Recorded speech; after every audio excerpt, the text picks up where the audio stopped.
Hey, here's a story that'll drive you crazy. People trying to help homeless people, and the cops come in. Ready? Gastonia pastor was fined $60,000 for providing space for the homeless to stay.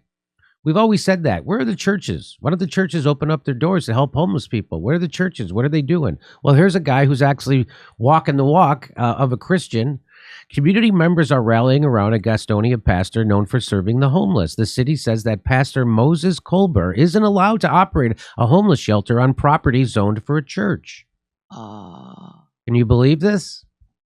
Colbert lets but is it zoned for homelessness though? Homelessness, you're allowed that. You're just not allowed to give them a home. Colbert lets homeless people live in tents outside of Faith, Hope, and Love Church on North Oakland Street. He also feeds them and provides counseling and addiction recovery. Pastor Moses says that he's facing $60,000 in zoning fines from the city. Remember Pastor Moses Colbert? The city of Gastonia government shut down his homeless shelter last year, and after lots of pressure from you, they backed off and let him reopen. Well, now they're trying to steal his church, his homeless shelter, and the property that it's on. Why are they doing this? Because he's embarrassing them by doing more to help the homeless with money we've raised voluntarily than they've done with their multi-million-dollar taxpayer-funded budget. For those who are new to this story, this all started last year when we found out that Pastor Moses' shelter had been shut down because the city said the churches should stick to religious services. Oh. Last I checked, helping the poor was a religious service, says Spike Cohen. Soon after Moses' shelter was shut down, homeless people began dying every few days. For years, none had died while the shelter was open. Gastonia now had the homeless crisis the politicians needed to secure millions in funding to deal with it. And what have they done with those millions? Great question. As far as we can tell, they bought a seedy motel and don't even appear to be using it. When we found out what the city government was doing to Pastor Moses, we sprang into action, working with LPNC, Gaston County LP, and other local organizations and activists. Facing increasing pressure, the city backed off and let Moses reopen the shelter. We even raised money to purchase trailers for him to use on site for education and emergency housing purposes. Every step of the way, Pastor Moses says he has worked with the city and asked them what he has to do in order to be in compliance with zoning and other regulations. He was told everything was fine. And then he received a notice that he owed them $60,000 in fines. They know he can't afford that.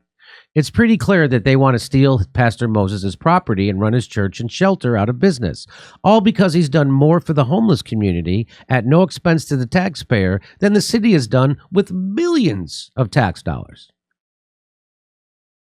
It is time for us to fight back again. I will be back in Gastonia very soon, and I hope you'll join me then. More on that soon. We are just getting started, and we won't finish until the Gastonia city government backs off Pastor Moses and his shelter for good. And here he is showing you the... And, you know, the city doesn't want to replicate what he's doing. They don't want to help him. They just want to take it away from him. That's right. Here we've been talking about this. Where are the churches? And here's somebody who's leading on this and serving his community. Like a Christian. Like he's walking the walk. Not you totally get why people hate government. I totally understand.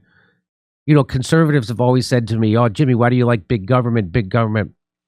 No one likes big government, but everyone knows that there's things that government can do that we can't do individually. Like I can't insure myself against medical sickness. I need to be in a group of people to do that. That's why you have insurance, because nobody could afford it themselves if they got sick.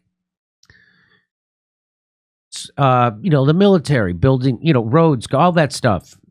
I believe I'm a believer in public education. Firefighters, firefighters, right? Hospitals. Public hospitals. I believe in all that stuff. Libraries. So, there's lots of things that government can do much better than private industry. There is. Healthcare is one of them because it takes the corruption out of it. And I'd rather have a G-man in between me and my doctor than have a big pharma rep in between me and my doctor. At least I can vote in or out that G-man's. I can't vote in or out big pharma.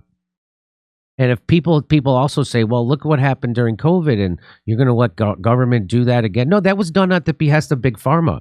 We don't have Medicare for all now, and they already did that. Okay, but this kudos to this pastor, and I wouldn't mind. Maybe I wouldn't mind taking a drive over there and seeing this in firsthand. Maybe bring a camera with me. See what's happening. I'm off for 2 weeks. We'll see what happens. Hey, come see us on tour. We'll be in Baltimore, San Francisco, Huntington Beach, Rosemont, and Chicago, Las Vegas, Salt Lake City, New York City, Pottstown, Pennsylvania, Stamford, Connecticut, and more, and St. Louis. Go to jimmydore.com for a link for all our tickets for all our shows.